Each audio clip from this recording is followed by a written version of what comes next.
কুর্মি চিনহায় কর্ময় আর কর্মটা দেখায় ধর্মটা কবো দেখায় নাই। তোর আজ তক কতে ধর্ম হেলা हो कहे पारबे हैं तो पूजा कर ले धर्म हेलो ना ना के वही कहे पारते कि हमार दमे धर्म है गेला है कहे पारते, लेकिन दमे कर्म हेला है सेटा में कहे पारते कि हमें आज 4 गो बिहीन गाड़ी जोती देलिए तो इटा तो देखाते ना है। हमें एते ब्राह्मण के गोड़ लागलिए तो कोई गराम धर्म हेले, दुग्गा के एते गोड़ लागलिए कोई गराम धर्म हेले, हनु के एते गोड़ लागलिए कतना धर्म हेले। धर्म कर को वो हिसाब किताब हेवे पारे नाय सोइले कुर्मी कर धर्म नाय, कुर्मी कर खाली है कर्म আর কুর্মি চিনহায় আপন কর্ম যেটা মানে কিছু কর্ম हमें तो इनके गनाय देलिए जानी लिया। এখন सरकार कर नियम बदली रहा है उ 150 पॉइंट में हने चेक करतो एकर आगु 5 पॉइंट चेक कर रहले कि कोने जनजाति लाई बहुत जल्द आने वाला है। अभी आप लोग टाइम्स ऑफ इंडिया में पढ़े होंगे कि सरकार अब नया तरीका निकाल रही है जनजाति को पहचानने का, जिसमें 150 पॉइंट है, 150 तरह का कैरेक्टर है। वो 150 तरह के कैरेक्टर में आपको जांच करेगा तभी देगा। तो जांच माने कौन गिला पूछ तो जेटा तोर कर्म लाओ, जेटा तोर व्यवहार लाओ, जेटा तो करल बिना नाई रही सके हैं, जेटा तो कबो नहीं करबे। कुर्मी के कोटनो कहते तो अपन गुस्ती बिहा करते नहीं करते, नहीं ना करते, कभी नहीं करेगा। कहे अपन गुस्ती जन्मल गिला के कहल जाए भाई बहिन, तो भाई बहिन ने बिहा हेतै गो नहीं हेतै। कुर्मी माने काकी को गोड़ नहीं लागे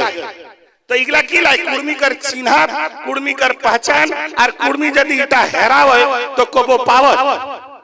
दादा तर छुट्टी के रहो वहां टेबल टाइया तो जगला कही देलियन जगला व्यवहार है जैसे चौक कोने पूरा मारवा तर कोने फुफू फुफू इटा हलो सही जवाब। फुफू ही काहे पूछे उटा तोर व्यवहार लागो उटा तोर कर्म लागो और कर्मटा ही कुर्मी चिन्हाय। काखना कोने बांधे बोन गाइठ कोने बांधे बर कन्या के भोजी। अच्छा कोने कहे पारते कि भोजी को ही बांधे के चाहिए। देख हमर बूढ़ा गिला बोका नहीं रह। अच्छा आगू एगो कहानी सुनाई दे छोटा मत तबे सब पूछे पारबे। शुरू शुरू एकदम शुरू माने जखन एगो बेटी छवा के बियाह हेले एगो रोज तो काम रहबे करे बाछा एह कामे के जाला तो कुर्मी कर जलजली हाय हाय हाय ओह तोहरा जाना सुना सुना शुरू शुरू एगो कुर्मी बेटी छुआ कर बियाह हेले जखन ओकर बियाह हेले तो कुल्ही मुड़ा गेल बादे भौकरी भौकरी कांदे लागल। जखन भौकरी भौकरी कांदे लागली तखन ओकर बापे कहो कि हाँ बेटी तो की ले कांदे कहले बाप गो तोर आंगना को है, तोर गोहाइल को है, तोर बारी को है, तोर खेत को है, तोर टाइड को है, तोर गोबर डिंग को है, तोर गोरू को है, तोर छागर को है, सब हमें सामराई दिलियो जतना दिन तोर घरे रहियो। लेकिन आज तो हमके बिहा देल बादे, आज तो हमके बिहा देल बादे हमके कोनो नहीं देले, सब तो भाई टाकरे रही गेले। तखन बेटी बाप का सोचले कि हमर बेटी तो सही कही, हमें तो बेटी के कोनो दिए पार लिए नहीं तो ठीके कांद। तखन छुटू भाई खाटटा होके धाराई दिले कहले बेटी हमें एकाई यदि अपन मने तके कोन्ह दियो तो हमर जायते लोग के हमके गायर देता तो हमें बाइसी करब समाज के बैसाबन और पूछबन कि बेटी के किना दिए चाहिए तो तोय एखन छुटू भाईटा के लई के जो तोय हदरिए ना तो एखनो छुटू भाईटा के धारा होती ना एखनो छुटू भाईटा संगे जाहे ना तार माने बातटा सही ताकर बादे सब कुड़मी बैसला घामी गेला सब कुड़मी की बेटी के किना देबे थकी गेला डिसीजन करे नहीं पा रहत कुड़मी किना देबती बेटी के काहे ओकटिन तो एकेगो संपत्ति जमीन है कहे अरे साला यदि बेटी टिके देबही जमीठा तो बेटी टिके देले तो बहिन टी आई तो कारण बेटी टिके जखने बाटा देते तखन ओकर बापे के बेटी टी कहां जाते ओहू तो आइते लिए ले कोई जखने बहिन टिके देबी तखन फूफू टिका कादाई लाइते और फूफू के जहां देली ना फूफू बूढ़ी छाड़ दो अरे उगला हेले बापे के बेटी हेला और हमें का कर बेटी है के तो कुड़मी तो मुड़ धरी लेला कि यदि बेटी के देली रे बाछा तो बहिन को दिए है तो तार माने कुड़मी ले बेईमान क्यों नहीं माल मारू क्यों नहीं सब माल मार के रखा है किससे अपन अपन बहिन गिला अपन अपन बहिन गिला के देले नक्ति किना के डरे कि अपन बेटी के जहां देली ना बहिन को दिए है तो बहिन के देली ना फूफू को दिए है तो फूफू के देली ना फूफू बूढ़ी को दिए है तो यहाँ बैसल कुड़मी गिलाई कहा तो पहला पॉइंट हटाए रहे ना कि ए बेटी के दे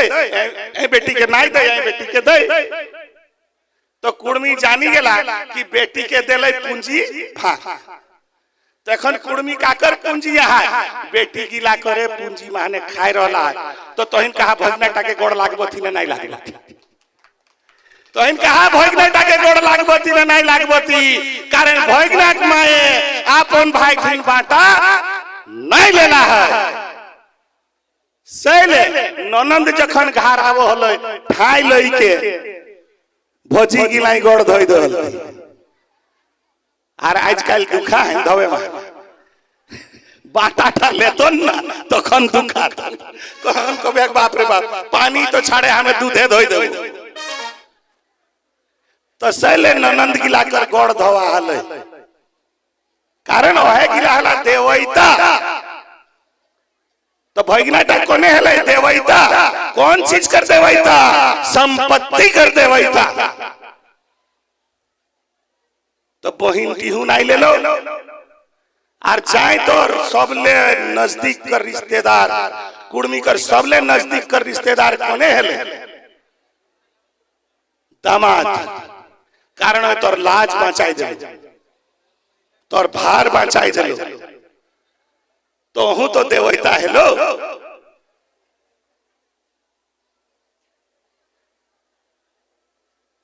तखन कुड़मी डिसीजन करला कि चल बेटी छवा के हमिन मान देबे बाबा हमिन धन दिए पारबे नहीं तो बेटी छवा कुड़मी हारला ना जीतला हारी गेला दिए कोनो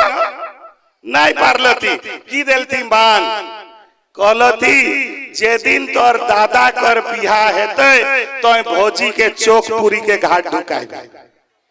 ढुकावती भौजी जखन आवो है तखन ओके चौकपुरी के घाट ढुकावती कहले जे दिन तोर दादा कर बेटा बेटी हेते नारताक दिने तो ही काजर पिंधाई तो एखनो फूफू ही काजर पिंधावती दुगो हेले तीसरा कहले जे दिन तोर दादा कर बेटा बेटी बियाह है तो से दिन तो ही छावड़ा तरे मारवा तरे चौक पूर्वे बहिन तो फूली के ढा के गेल के हमर भाई तो छाड़े पारत नहीं कम से कम 25 बच्चर माने जब तक ओकर बेटी के बियाह बेटा के बियाह ना हेते तब तक ओकर पावर हमके छाड़े न आर करो में तो डाको हेते ना तो कर धाने नहीं फूटते लाई ना तो बेटी छोवा के आदत लागो अपने पावले खुशी ना भोगो खाए ले जातो तो आपन थाल लेल बादे तो बाबू बाप एकटाव दे दे आर बाबू करोटा दे दे आर मोया टिकर तो दे दे ओय सब है कर ले तो लेना नहीं तो कहले हाँ बाप हमें तो पावलिए लेकिन हमर सया कोई तोर सया घोड़ा है तो घोड़ा है वो ना सया गिला घोड़ा है वो ना कखन जखन सालक बिहा है आर ओही बांध कोण तो सीना तो आर ओही महुआ बिहा आर आम बिहा देतो आर से समय काखना बांधतो तो काखना की जंत्री लाई ना गो बांधो तो काखना टा किले बांधो कहा ना किले बांधो अच्छा फोर कन्या के धमकावे पावर का करा ओकर बोह नहीं ओके काखना टा बांधो है तार माने कि ना लाई से समय सुता टिहिया रहो कानी आंगुर की आर कान टाई बांधो तखन ओके किरिया दो कह कि साला आज भर्ती गोरटा जहां गेरो हो गेरो आर कानटा जंदे गेरो आजुक बादे जेटी कन्या कर देला हो हुंदोई जाई दोसर बाटे काको नाई काकना माने काको नाई भाले कहो आर काको बाटे जाए तो ईटा बोहनाई छोड़ी के वही धमकावे पारते नहीं भाई सोइले कहले काखनाटा तोही बान हमर बेटाटा के पाड़भी तो तोही सुधरा पारबी तो हमर बूढ़ाटा बोका रहे ना सही रहे हमर बूढ़ाटा बोका रहे ना सही रहे तो इसने जखन साली टिको ले गए महुआ कर ओको काखना बांधो कोई आज तक जंदे तक भालल रहे आर जंदे टेंग गेल रहो आजुक बादे आर काको नहीं तो बहनो ये तो पावना पाई गेल तखन कहो हमर बेटवाई कोई तोर बेटवाई हमके घाट उठाओ तो और मामा के उद्धार कर सही बात ना गलत तो घाट उठावे के भार का हम इन काके दे देलिए गोपाल भाड़ के इटाई तो हमें कार नहीं खा भोगना के बाटाटा काके दे देलिए गोपाल भाड़ के भोगना आवे बोरा भोरी के और गोपाल भाड़ आवे खाली बोरा चिन्हे पार लिया गया ओकर नाम गोपाल भाड़ ओए भाड़े छोड़ी के कामे नहीं करे पूजा हूं भाड़ला हम कहीं नहीं जखने जीतिया पूजा डाक बिया बाप का समय जीतवाहन एक पूजा करतो और जीतिया माए पूजा ओकर बाप एकदम नखई की करे पार तो हिन उपास करे है जीतिया माए और ओए आई के पूजा करी दे तो जीतवाहन आर तो बड़ो बेटा डाके राखल ही डायर करे ओए झलाई भरी के ले जातो जबकि उटा खाए के लागे आजाद बात तो सही ना गलत तो कुर्मिक संसार कोने बचाई के रखल है बेटी छोए ना बेटा छो बेटी छोआ से ले हमें भगना के गोड़ लगे कारण अखराय है कर देवैता जतना संपत्ति कुर्मी कर हाथे है उगला भगना गिला कर छाड़ल लागे से ले कहल गेला है गांवे के राजा कोने मामा के पूछते तखन कहते मोर भगना और भगना के पूछते तखन कहते मोर मामा इगला दुइयो राजा है तो कौन कुर्मी भगना न है और कौन कुर्मी मामा न है सैले कुर्मी राजा और पुरोहितो लागे ओए घाटो उठाई सके है और बिहाव कराई सके सही बात ना गलत बात एखनो यदि नाई ढुकल हन तो एकर ले आसान के वही कही नाई देतो